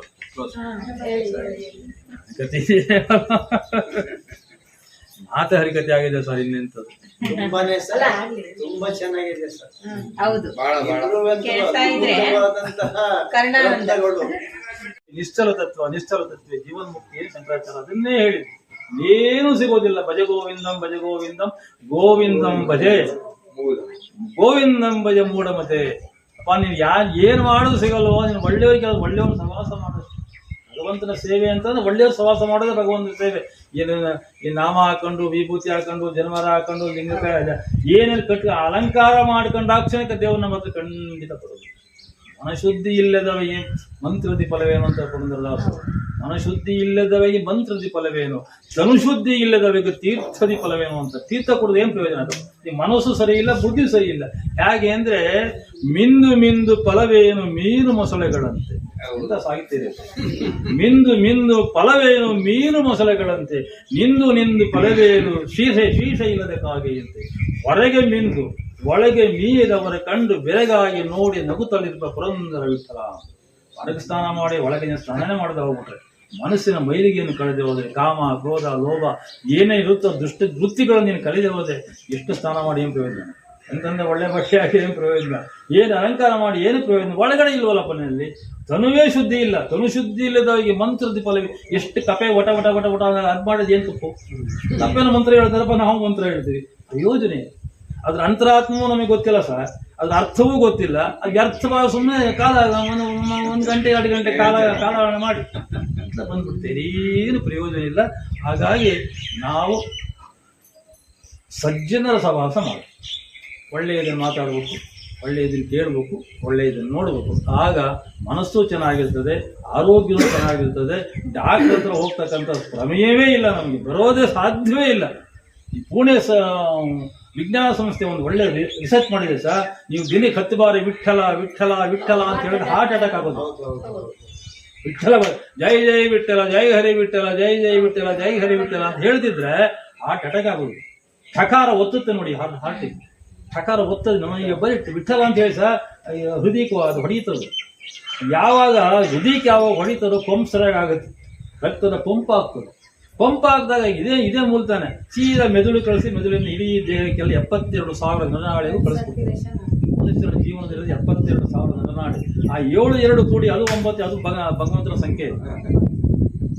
7, 2, 9 ಭಗವಂತನ ಸಂಖ್ಯೆ. ಇದು ಎಲ್ಲ 72 ಇರೋದು ನಮ್ಮಲ್ಲಿ. ಎಲ್ಲ ಭಗವಂತ 18 ಪುರಾಣಗಳು, 18 ಜನ ಯುದ್ಧ ಆಗಿದ್ದು, 18 ಅಕ್ಷೋಣ ಸೈನ್ಯ ಎಲ್ಲ 8, 1, 9 ಇರೋದು. ಬೇರೆ ಎಲ್ಲೂ ಮುಂದಕ್ಕೆ ಹೋಗೇ ಇಲ್ಲ ಅದು. ಯಾಕೆಂದ್ರೆ ಮನುಷ್ಯನನ್ನ ನಿಯಂತ್ರಣ ಇಟ್ಕೊಂಡಿರ್ತಕ್ಕಂಥದ್ದು ಪ್ರಕೃತಿ ಮನುಷ್ಯನ ನಿಯಂತ್ರಣ ಇಟ್ಟಿರೋದು. ಯಾವ್ದು ನಮಗೆ ರಾಜಕೀಯದವರಾಗಲಿ ನಮ್ಮ ಏನೇನು ನಮ್ಗೆ ಇಟ್ಕೊಂಡಿಲ್ಲ. ನಮ್ಮ ಮೇಲೆ ಶೀತ ಆಗುತ್ತೆ, ನಮಗೂ ಶೀತ ಆಗುತ್ತಲ್ಲ ಸರ್. ಥಂಡಿ ಸಿಕ್ಕಾಪಟ್ಟೆ 2-3 ದಿನ ಮಳೆ ಹೊಡ್ಕೊಂಡ್ರೆ ನಮ್ಗೆ ಮೈಕೊಂಡು ಶುರುವಾಗ್ತದೆ. ಇಡೀ ಹೇಗಿದೆ ಪಂಚಭೂತಿಗಳಿಂದ ಆಗಿರ್ತಕ್ಕಂಥ ಶರೀರ, ಗಾಳಿ, ಬೆಳಕು, ಆಕಾಶ, ನೀರು ಎಲ್ಲ ನಮ್ಮಲ್ಲೂ ನೀರಿದೆ, ಅಲ್ಲೂ ನೀರಿದೆ. ಮುಕ್ಕಾಲು ಭಾಗ ನಮ್ಮಲ್ಲೂ ನೀರಿದೆ ಸರ್, ಮುಕ್ಕಾಲು ಭಾಗ ಹೊರಗಡೆದು ನೀರು. ಭೂಮಿ ಇರದೆ ಕಾಲುವಾಗ ಮಾತ್ರ ಮುಕ್ಕಾಲು ಭಾಗ ನೀರಿದೆ, ಕಾಲುವಾಗ ಮಾತ್ರ ಭೂಮಿ ಇರ್ತಕ್ಕಂಥದ್ದು. ನಮ್ಮಲ್ಲೂ ಒಳಗಡೆ ಇರ್ತಕ್ಕಂಥ ಮುಕ್ಕಾಲು ಭಾಗ ನೀರಿದೆ. ಹಾಗಾಗಿ ನಾವು ಪ್ರಕೃತಿಯನ್ನು ಸೃಷ್ಟಿ ಮಾಡಿರ್ತಕ್ಕಂಥ ಪರಮಾತ್ಮನಿಗೆ ನಾವು ಹೊಂದ್ಕೊಂಡು ನಮ್ಮ ನಡೆ ನುಡಿಯಲ್ಲಿ ನಾವು ಚೆನ್ನಾಗಿದ್ದರೆ ಬದುಕು ಬಹಳ ಸುಂದರ. ಅದಕ್ಕಿಂತ ಸೌಂದರ್ಯ ಮುಖದಲ್ಲಿ ಬರೋದಿಲ್ಲ ಸರ್. ಕೆಲವು ಮಹಾನೀರನ್ನು ನೋಡಿ ನೀವು, ತೆಳ್ಳಿಗೆ ಇರ್ತಾರೆ, ನೋಡ್ಲಿಕ್ಕೆ ಏನು ಕಂಡ ತಕ್ಷಣ ನಮಸ್ಕಾರ ಮಾಡಬೇಕು ಅನಿಸ್ತದೆ. ಅವ್ರು ಸಾಧಕರು ಅವ್ರು ನೋಡಿದ ತಕ್ಷಣ ಓದಕ್ಕೆ ಏನೋ ಒಂದು ಶಕ್ತಿ ಇದೆಯಲ್ಲ, ನಾವು ತಲೆಬಾಗ ನಮಗೆ ಗೊತ್ತಿಲ್ಲಂಗೆ ತಲೆ ಬಾಗಿಸ್ತದೆ. ಯಾಕೆಂದ್ರೆ ಆಂತರಿಕ ಶುದ್ಧಿ ಇರ್ತದೆ. ಒಬ್ಬ ಕವಿ ಒಂದು ಮಾತು ಹೇಳ್ತಾನೆ ಸರ್, ಭತ್ತ ಬಾಗುತ್ತದೆ ಜಗತ್ತಿಗೆ. ಭತ್ತ ಬಾಗುತ್ತೆ ಬಿಟ್ಟು ತನ್ನ ಮನೆ ತನಗೆ ಭೂಮಿಗೆ ಬಾಗ್ತದೆ, ಬಾಳೆಗೊನೆ ಬಾಗ್ತದೆ. ನಾವ್ಯಾಕೆ ಬಾಗೋದಿಲ್ಲ? ಮನುಷ್ಯ ಯಾಕೆ ಬೀಗ್ತಿದ್ದ ನಾನು ದೊಡ್ಡವ ಅಂತ? ಇಲ್ಲವೇ ಇಲ್ಲ. ನಮ್ಮ ದೊಡ್ಡತನ ಇರ್ತಕ್ಕಂಥದ್ದು ನಮ್ಮ ನಡತೆಯಲ್ಲಿ, ನಮ್ಮ ನುಡಿಯಲ್ಲಿ, ನಮ್ಮ ಆಚಾರ ವಿಚಾರದಲ್ಲಿ, ನಮ್ಮಲ್ಲಿರ್ತಕ್ಕಂತಹ ವಿದ್ಯೆಯನ್ನ ಕಲ್ತಿರ್ತಕ್ಕಂಥ ವಿದ್ಯೆಯನ್ನ ಅದನ್ನು ಸದುಪಯೋಗ ಮಾಡಿದಾಗ ನಮಗೆ ದೊಡ್ಡತನ ಬರ್ತದೆ. ಬಿಟ್ರೆ ಹಣದಿಂದ, ಐಶ್ವರ್ಯದಿಂದ, ಕಾರಿಂದ, ಒಡವೆಯಿಂದ, ಬಂಗ್ಲೆಯಿಂದ ಯಾರಿಗೂ ದೊಡ್ಡತನ ಬರೋದಿಲ್ಲ. ಆ ಥರ ಬರೋದಾಗಿದ್ದು ಎಲ್ಲರಿಗೂ ಗೌರವ ಕೊಡ್ತಿದ್ರು, ಆಗೋದೇ ಇಲ್ಲ ಇವತ್ತು. ಹಾಗಾಗಿ ಎಲ್ಲ ಮಹನೀಯರುಗಳು ನೋಡಿ, ಎಲ್ಲ ಬೆಟ್ಟ ಗುಡ್ಡ ಕಾಡುಗಳಲ್ಲಿ ಬೆಳೆದವರು ಅವರಿಗೆ. ಇವತ್ತೆಲ್ಲ ಬಂದು ಕೈ ಮುಗಿದಾಕಿ ವಿರಾಗಿದೆ, ಎಲ್ಲ ನಶ್ವಲ ಅಂತ ಹೇಳಿದ್ರು. ಪರಮಾತ್ಮ ತಾನೇ ಬಂದು ನಿಂತು ನನ್ನ ಹಾಗೆ ಅಂತ ಸ್ವಾಮಿ ಈಗ ನೋಡಿ, ದೇವ್ರು ಹಿಂಗೆ ಇಟ್ಟಿದ್ದಾನಲ್ಲ, ಹಿಂಗೆ ಯಾಕೆ ನೀವು ಮೊದಲು ನನ್ನ ಪಾದಕ್ಕೆ ಶರಣ ಆಗಿ ನಾನು ಉದ್ಧಾರ ಮಾಡ್ತೇನೆ ಅಂತೇನೆ. ಅಭಯಾಸ್ತ ವರದಾಸ್ತ 2 ಕೊಟ್ಟಿದ್ದಾನೆ ಪರಮಾತ್ಮ. ಒಂದು ಹೀಗೆ ನಿಮ್ಗೆ ಆಶೀರ್ವಾದ ಮಾಡ್ತೇನೆ ಅಂತ ನೀವು ನನ್ನಂಗೆ ಆಗ್ಬೇಕು. ಮೊದಲು ಕಲ್ಲಾಗಬೇಕು. ಅದನ್ನೇ ದಾಸರು ಕಲ್ಲಾಗಿರಬೇಕು ಕಠಿಣ ಭವ ತೆರೆಯೊಳಗೆ ಅಂತ. ನೀನು ಸಮುದ್ರ ಈ ಸಂಸಾರದಲ್ಲಿ ಈ ಜೀವನದಲ್ಲಿ ಕಲ್ಲಾಗಿರೋದು ಯಾವುದಕ್ಕೆ ಹೆದರಬೇಕು? ಗಟ್ಟಿತನ. ಯಾವಾಗ ನಮ್ಮಲ್ಲಿ ಗಟ್ಟಿತನ ಬರ್ತದೆ, ವಿಶ್ವಾಸ ಬರ್ತದೆ, ನಮ್ಮ ಮೇಲೆ ನಮಗೆ ನಂಬಿಕೆ ಇಲ್ಲ ಸರ್. ಈಗ ಇವತ್ತು ಪ್ರಪಂಚದಲ್ಲಿ ಇದೆಯಾ? ನಾವು ಮಾಡೋ ಕೆಲಸ ನಮಗೆ ನಂಬಿಕೆ ಇಲ್ಲ ಹಂಗೆ ಆಗೋಗಿದೆ ಈಗ ಇವತ್ತು. ಆ ನಮ್ಮಲ್ಲೇ ಗಟ್ಟಿತನ ನಮಗೆ ಬಂದಾಗ ಹೊರಗಡೆ ಪ್ರಪಂಚವು ನಮಗೆ ಗಟ್ಟಿ ಆಗ್ತದೆ. ಏನು ಕಳ್ಕೊಂಡು ದುಃಖ ಆಗಲ್ಲ, ಏನು ಸಂಪಾದನೆ ಮಾಡೋದು ದುಃಖ ಆಗಲ್ಲ. ನಮ್ಗೆ ಮೊದಲು ಈ ದುಃಖದಿಂದ ಹೊರಗಡೆ ಬರಬೇಕು ಅಂದ್ರೆ ಒಳ್ಳೆಯ ಚಿಂತನೆ, ಒಳ್ಳೆಯ ವಿಚಾರ, ಇಂತಹ ಸತ್ಸಂಗಗಳು 4 ಜನ ಕೂತ್ ಮಾಡೋದಾಗಲಿ ಸರ್, 2 ಜನ ಕೂತ್ ಮಾಡೋದಾಗ್ಲಿ, ಇಂತಹ ಸತ್ಸಂಗಗಳನ್ನು ಮಾಡಿದಾಗ ಅದಕ್ಕೆ ಮನಸ್ಸಿಗೆ ಶಾಂತಿ, ನೆಮ್ಮದಿ. ಮಹಾಪುರುಷರು ಎಲ್ಲ ಬರ್ತಾರೆ. ಇಂಥ ಮಹಾಜನಗಳು ಬಂದು ಒಳ್ಳೆಯ ಚಿಂತನೆ ಎಲ್ಲ ಹೇಳಿ ನಮಗೆ ಕಳಿಸಿದಾಗ ಮನಸ್ಸಿಗೆ ಬಹಳ ಹಗುರ ಆಗ್ತದೆ. ನೋಡಿ, ಇವತ್ತು ಸುಮಾರು 4-5 ಗಂಟೆಗಳ ಕಾಲ ಗೊತ್ತೇ ಆಗಿಲ್ಲ ಸರ್. ನಾವು ಎಲ್ಲೆಲ್ಲೋ ಕಳಿತೀವಲ್ಲ ನಾವು. ಈ 4 ಗಂಟೆ ಸಾರ್ಥ ನಮ್ಮ ಅಕೌಂಟಿಗೆ ಜಮಾ ಆಯ್ತಿದ್ದು, ನಮ್ಮ ಅಕೌಂಟಿಗೆ ಜಮಾ ಆಯ್ತಿದ್ದು. ಈಗ ಒಳ್ಳೆ ವಿಚಾರಗಳು, ಒಳ್ಳೆ ಚಿಂತನೆಗಳು ನಮ್ಮ ಬ್ಯಾಂಕ್ ಬ್ಯಾಲೆನ್ಸ್ಗೆ ಜಮಾ ಆಯಿತು. ಯಾವ ಬ್ಯಾಂಕ್ ನ್ಯಾಯ ಸತ್ಯ ಧರ್ಮ ಅಕೌಂಟಿಗೆ ನಮ್ಗೆ ಜಮಾ ಆಯಿತು. ನಮ್ಮ ಅಕೌಂಟಿಗೆ ಜಮಾ ಆದಾಗ ಅದನ್ನು ಖರ್ಚು ಮಾಡ್ಲಿಕ್ಕೆ ಅನುಕೂಲ ಆಗ್ತದೆ. ಹಾಗಾಗಿ ಇಂತಹ ಒಳ್ಳೆಯ ಒಂದು ಸತ್ಸೇವೆ ಮಾಡತಕ್ಕಂಥ ಮಹನೀಯರಿಗೆ ನಿಮಗೆ ಬಹಳ ಅನಂತ ಧನ್ಯವಾದಗಳು. ನನಗೆ ಇವತ್ತು ಬಹಳ ಪುಣ್ಯ ಅನಿಸ್ತು ಇಲ್ಲಿ ಬಂದು ನಿಮ್ಮಂಥ ಮಹನೀಯ. ಯಾಕೆಂದ್ರೆ ಎಲ್ಲರೂ ಸಿಗ್ತಾರೆ ಸರ್, ಎಲ್ಲರೂ ಸಿಗ್ತಾರೆ, ಸಜ್ಜನ ಸಿಗೋದಿಲ್ಲ. ಒಂದ್ಸಾರಿ ಕನಕದಾಸರು ಇದಕ್ಕೆ ಹೋದ್ರಂತೆ, ತಿರುಪತಿಗೆ ಹೋದಾಗ ಅಹಂಕಾರ ಇಲ್ಲ ಅವ್ರಿಗೆ, ಗೊತ್ತೇ ಇಲ್ಲ ಅವ್ರಿಗೆ ಅಹಂಕಾರ ಅದು ಏನೋ. ಅಷ್ಟು ದೊಡ್ಡ ಮಹನೀಯರು ಗೊತ್ತೇ ಇಲ್ಲ ಅವರಿಗೆ. ಆ ಗರ್ಭಗುಡಿಗೆ ದೇವ್ರ ದರ್ಶನಕ್ಕೆ ಹೋಗ್ಲಿಲ್ಲ ಅಂತ, ದರ್ಶನಕ್ಕೆ ಹೋಗ್ಲಿಲ್ಲ ಅವರು. ಯಾಕೆಂದ್ರೆ ಸ್ವಾಮಿ ನೀನು ಎಲ್ಲಿ ಬೇಕಾದ್ರೂ ಸಿಗ್ತೀಯಾ, ನಿನ್ನ ಭಕ್ತರು ಸಿಗೋದಿಲ್ಲ, ನನಗೆ ಅವ್ರನ್ನ ನೋಡ್ಬೇಕಷ್ಟು. ಅದಕ್ಕೆ ಬಂದಿರೋದು ನಾನು ತಿರುಪತಿಗೆ. ನಿನ್ನ ಭಕ್ತರಿದ್ದಾರಲ್ಲ ಪುಣ್ಯಾತ್ಮರು, ಅವ್ರನ್ನ ದರ್ಶನ ಮಾಡ್ಲಿಕ್ಕೆ ನಾನು ಇಲ್ಲಿ ಬಂದಿದ್ದು ಅಂತ ಒಂದು ದೇವ್ರ ದರ್ಶನಕ್ಕೆ ಹೋಗೋದಿಲ್ಲ ಕನಕದಾಸರು, ಭಕ್ತರ ದರ್ಶನ ಮಾಡ್ತಾರೆ ಪುಣ್ಯಾತ್ಮರು. ಹಾಗಾಗಿ ಇವತ್ತು ನೀವು ಇಲ್ಲಿ ಭಜನೆ, ಸಂಕೀರ್ತನೆ, ಸತ್ಸಂಗ ಇದೆಲ್ಲ ಆಗ್ತದೆ ನಮ್ಮ ಪುರಾಣಗಳ ಪ್ರಕಾರ. ಅಲ್ಲಿ ದೈವಿ ಸಾನ್ನಿಧ್ಯ ಇರ್ತದೆ, ಇಲ್ಲಿ ಭಗವಂತನ ಸಾನ್ನಿಧ್ಯ ಇದೆ ಸರ್. ದೇವರು ಇದನ್ನು ಬಂದೆಲ್ಲ ಕೂತು ಕೇಳ್ತಾನೆ. ತದನಂತರ ಎಲ್ಲ ಎದ್ದು ಹೋದ ಮೇಲೆ ಅಲ್ಲಿ ಈ ಭಕ್ತರು ಕೂತಿದ್ರಲ್ಲ ಆ ಜಾಗದಲ್ಲಿ ಸ್ವಾಮಿ ಹೊರಳಾಡ್ತಾನಂತ.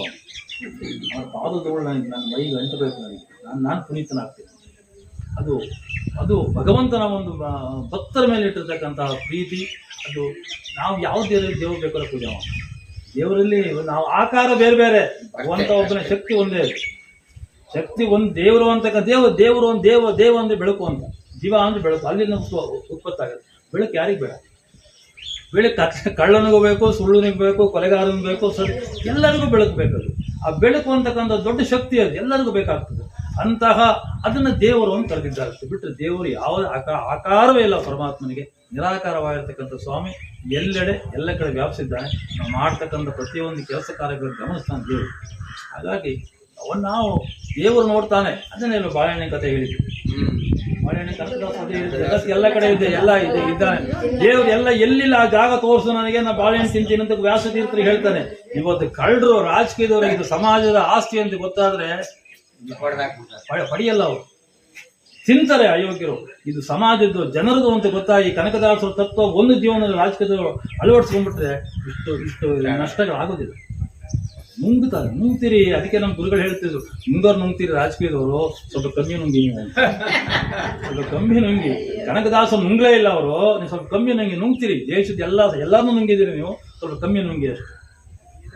ಓದ್ಕೊಳ್ಳಿ ಕನಕದಾಸ ತತ್ವಗಳನ್ನು ಯೋಚನೆ ಮಾಡಿ, ಹರಿದಾಸರು ಶರಣರು ಮಹತ್ವದ ತತ್ವಗಳನ್ನು ಯೋಚನೆ ಮಾಡಿ.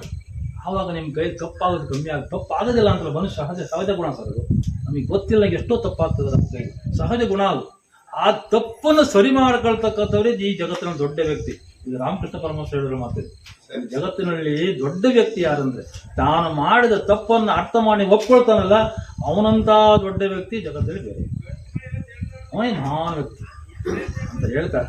ಬಹಳಷ್ಟು ನಾನು ಮಾತಾಡಿದೆ ಅಂತ ಎಲ್ಲರಿಗೂ ನಾವು ಅನಂತ ನಮಸ್ಕಾರ ಸಲ್ಲಿಸಿ ನಾನು ಮಾತು ವಿರಾಮ ಹೇಳ್ತೇನೆ. ಎಲ್ಲರಿಗೂ ಒಳ್ಳೆಯದಾಗಿ. ಕ್ಯಾಲೆಂಡರ್ ತಗೊಂಡ್ಬಂದು ಕ್ಯಾಲೆಂಡರ್ ಮಾಡಿಸಿದ್ದೆ ಈ ವರ್ಷ ಕೊಡಬೇಕು ಅಂತ ತಗೊಂಡ್ಬಂದಿದ್ದೀನಿ. ಎಲ್ಲರಿಗೂ ಕೊಡಿ ಮೇಡಮ್, ಅದು ಆಗಲೇ ತೆಕ್ಕೊಟ್ಬಿಡಿ ಎಲ್ಲರಿಗೂ. ಬನ್ನಿ, ನಾನು ಆಗಲೇ ಹೇಳಿದಂಗೆ ನಮ್ಮ ದೇವಸ್ಥಾನದಲ್ಲೇ ಒಂದು ದಿನ ಬೆಳಗ್ಗಿನಿಂದ ಸಂಜೆವರೆಗೆ, ಬೆಳಗ್ಗೆ ಸಂಜೆವರೆಗೂ ಬೇಕಾದ್ರೆ ಮಾಡಿ. ಎಲ್ಲ ವ್ಯವಸ್ಥೆ ಮಾಡಿ ಬನ್ನಿ, ಎಲ್ಲರಿಗೂ ಕೊಡಿ, ಸಂಜೆವರೆಗೂ ಮಾಡಿ, ತೊಂದರೆ ಇಲ್ಲ. ಅಲ್ಲಿ ಎಲ್ಲ ವ್ಯವಸ್ಥೆ ಮಾಡೋಣ. ಯಾರು ಸಂಗೀತಗಾರರು ಕಲ್ತ್ಕೊಂಡು ಸಂಗೀತ ಮಾಡಿಸೋಣ, ಏನೋ ಒಂದು ಮಾಡೋಣ. ಒಟ್ಟು ಖುಷಿಯಾಗಿ ಬೆಳಗಿನ ಸಂಜೆವರೆಗೆ ಬಾಕಿದಲ್ಲಿ ನಿಮ್ಗೆ ಏನು ಅನುಕೂಲ ಬೇಕೆಲ್ಲ ಮಾಡ್ಕೊಡ್ತೀವಿ. ನೀವು ಒಬ್ಬರೇ ಸರ್, ಇನ್ಯಾರು ಕರೆಸೋ ಅವಶ್ಯಕತೆ ಇಲ್ಲ.